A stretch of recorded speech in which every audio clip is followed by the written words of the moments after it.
Se não vai na técnica, vai no coração. João Fonseca está nas oitavas de final do Masters 1000 de Monte Carlo após uma vitória contra um inspirado francês tenista da casa, Arthur Hinderknecht, num jogo duríssimo, um jogo onde o João não mostrou o seu melhor nível de tênis e mais uma vez saiu com a vitória, como a gente vem falando já há bastante tempo aqui no canal, pelo menos aí há um mês. Nos últimos 3, 4 torneios do João, ele vem mostrando uma maturidade, uma inteligência tática, uma resiliência acima do que ele vinha mostrando ao longo da carreira.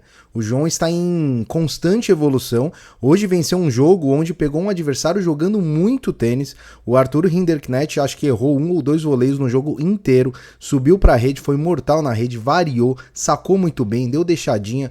O cara tava infernal e a gente falou aqui no pré-jogo que ele é um cara meio de lua, né? É muito inconstante, porque tem torneios que ele joga demais, tem torneios que ele não joga nada. Obviamente esse torneio de Monte Carlo, jogando em casa, estava inspirado, uma primeira rodada onde ele bateu 17 do mundo, caixa 9, e o João conquistou a vitória num jogo duríssimo e a gente vai fazer aquele pós-jogo com luzinha verde. Olha que delícia, luzinha verde para a vitória de João Fonseca. E para isso, né, pra gente coroar essa vitória aí, pedir a sua inscrição, né? O Saidinha entrou aí para pedir a sua inscrição. Estamos aí batendo um pouco mais de 7 mil inscritos, buscando 8 mil inscritos. Quem sabe se a gente não consegue aí chegar próximo dos 8 mil com uma ótima campanha do João Monte Carlo, e para isso eu preciso muito da sua ajuda e aquela profeciazinha, né? Se você se inscrever, o João estará nas quartas de final para pegar, quem sabe, o Zverev, que aliás quase rodou hoje. Tava 0-4 no último set e conquistou a virada contra o Garim. Vamos falar dessa grande vitória do João Fonseca por 2-1 contra o Hinderknecht, parciais de 7-5, 4-6, 6-3, num jogo duríssimo, né? Eu vi que muita gente comentou aí, esse favoritismo de 70% pro João não é exagerado? Gente, as próprias casas de apostas jogavam esse favoritismo pro João. O João é muito mais jogador que o francês, tanto isso ficou demonstrado hoje, que o francês jogou o seu máximo de tênis, né? O Hinderknecht jogou num nível absurdo, inclusive fazendo coisas que ele não costuma fazer, como por exemplo, muito drop shot.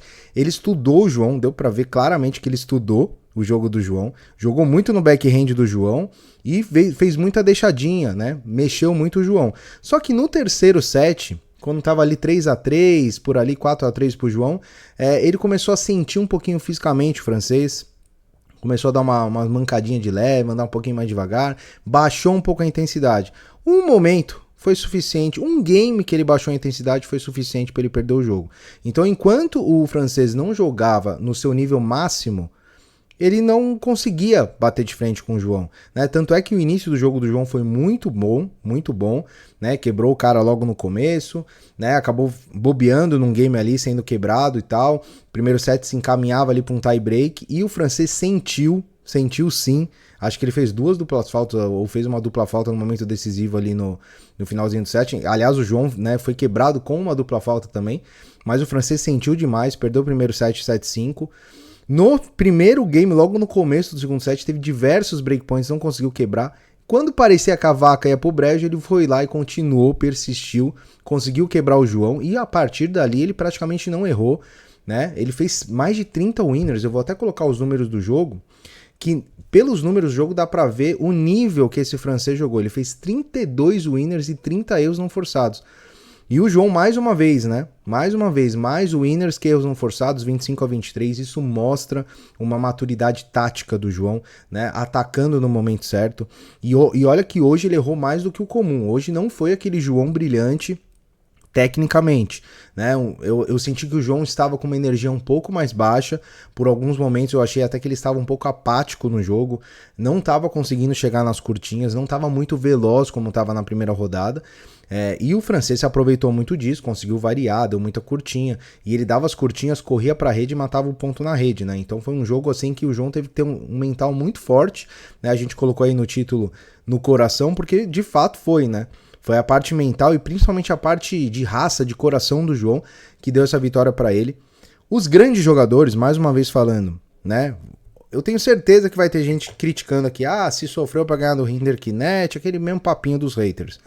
O próprio Zverev, né, sofreu contra um Garim, que é hoje em dia, menos jogador que o Rinderknecht. E o Zverev estava 4-0 pro Garin no último set. O Zverev conseguiu virar 6-5, sacou pro jogo, teve 2 breakpoints contra.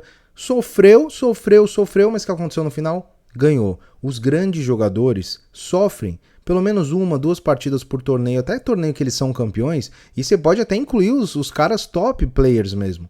Tem um jogo ou outro que sofre, o próprio Sinner, né? No último torneio que o João enfrentou o Sinner, o João chegou a ter 3 set points, né? O Sinner precisou de 2 tiebreaks. Então, assim, isso é normal no tênis. O que diferencia um grande jogador, um top player, de um jogador comum, top 30, top 50, são os pontos importantes. É a parte mental no momento de pressão, no momento de definição de um jogo. E o João, para mim, ele já aparenta uma maturidade muito grande nessa parte de pressão. Né? A gente falava aqui, logo no início do canal, quem acompanha a gente há mais tempo, a gente falava que o João ele tinha ainda um ponto de evolução no seu jogo, que eram os pontos de pressão. O que são os pontos de pressão? Breakpoint, pontos de tie break, né? Game points, mais breakpoints, né? Contra e a favor, e pontos de tie break. O João tinha muita dificuldade quando tinha o breakpoint de confirmar e quando tinha o breakpoint contra de salvar. Ele tinha em ambos os cenários essa dificuldade. Quando você analisa os números de hoje, ele teve 7 breakpoints, quebrou 3 vezes. Um aproveitamento aí fantástico. E teve 12 breakpoints contra e só cedeu 2 quebras. Então isso também mostra a parte mental evoluindo. Ele conseguiu uma quebra ali no game definitivo ali no primeiro set, né, no 7-5. No terceiro set também, quebra no momento certo, aproveitou o breakpoint. Então isso vai mostrando uma evolução no jogo do João, aos poucos, né? Até demorou mais do que a gente gostaria, porque a gente sofreu bastante, mas isso está mostrando ultimamente que o João está elevando o seu nível mental e tático. O seu nível técnico sempre foi altíssimo. A gente sempre fala aqui, sempre foi altíssimo. O João tem todos os golpes, hoje o backhand dele muito bem encaixado, foi bem no backhand hoje, o forehand não precisa nem falar, só que hoje, por exemplo, o saque foi bem abaixo. Hoje você vê que ele fez 3 aces, ele colocou 68% do primeiro serviço em quadra, porém o saque dele estava um pouco mais lento, o saque dele não estava encaixando muito bem, não estava conseguindo... Na verdade, o Rinderknecht estava lendo muito bem o saque do João, né? O primeiro saque. E então o João teve muita dificuldade porque o seu saque não foi o nível que ele apresentou nos últimos jogos. E mesmo assim, o João conquistou a vitória. Mesmo assim, ele teve números superiores ao francês, né? Foram 44% de pontos de retorno do segundo serviço, que é pouco perto da média dele. Mas o francês também ficou ali, 42%. Colocou bastante também o primeiro serviço, o João não tanto o francês. Né? Você pode ver ali que a nota de serve rating do João foi a 5ª maior dentre os top 100 da ATP em média. Então se a gente pegar os tenistas sacando no saibro na ATP, esse número de 284, essa nota, seria a 5ª melhor, considerando todos, Sinner, Alcaraz, todo mundo junto. Então isso mostra que o João teve um resultado muito bom no saque, porém o seu saque, né, o seu nível de saque, principalmente primeiro saque, não estava como nos últimos jogos. Não sei se isso foi alguma coisa física ou foi uma estratégia de jogo para ele colocar mais o primeiro saque também, porque o francês é um cara que gosta de atacar o segundo saque. A gente falou aqui no pré-jogo, esses caras grandões, eles adoram atacar o segundo saque. Só que o Rinderknecht, até para minha surpresa, ele foi muito bem nos pontos de rally, né? Que a gente estava imaginando que ele fosse ter muita dificuldade, e ele trocou muito bem com o João, muito bem, variou, conseguiu, não entrou muito na variação do João. É óbvio que ele vai errar num momento ou outro, porque, né, é o Rinderknecht, né? Também temos que considerar que é um cara que o melhor ranking da carreira dele é 26 e ele tem 30 anos. Não tem títulos ATP, então não estamos falando de um top 10. Né? Então, possivelmente, até se fosse um top 10 jogando nesse nível, não sei se o João conseguiria ganhar, porque ele ganhou o jogo meio que na marra, né? Tendo resiliência, sabendo, estando muito tranquilo. Eu senti o João muito tranquilo, que até parecia um pouco de apatia algumas horas, me incomodou, até eu falei, pô, o João tá muito apático, não tá vibrando, mas no final do jogo ele foi e vibrou, jogou contra torcida, né? Apesar que não tinha tanta torcida, mas o Rinderknecht estava lá na dele, chamando a torcida, colocando a mão no ouvido, enfim. Grande vitória do João Fonseca, avançando para uma terceira rodada de Masters 1000, ranking dele, live ranking 35, né? Então tá subindo no ranking. Próximo jogo muito decisivo, porque os torneios Masters 1000 eles começam a pontuar muito alto a partir das oitavas de final ali. As pontuações são muito mais altas. Então o João tem uma grande oportunidade, né? A chave está aberta. Eu vou até mostrar como é que tá a chave aqui. Veja só. Berrettini, na próxima rodada, Bergs ou Zverev, né? Poderia ser Bergs ou Garin, né? O Bergs que o João já venceu, inclusive.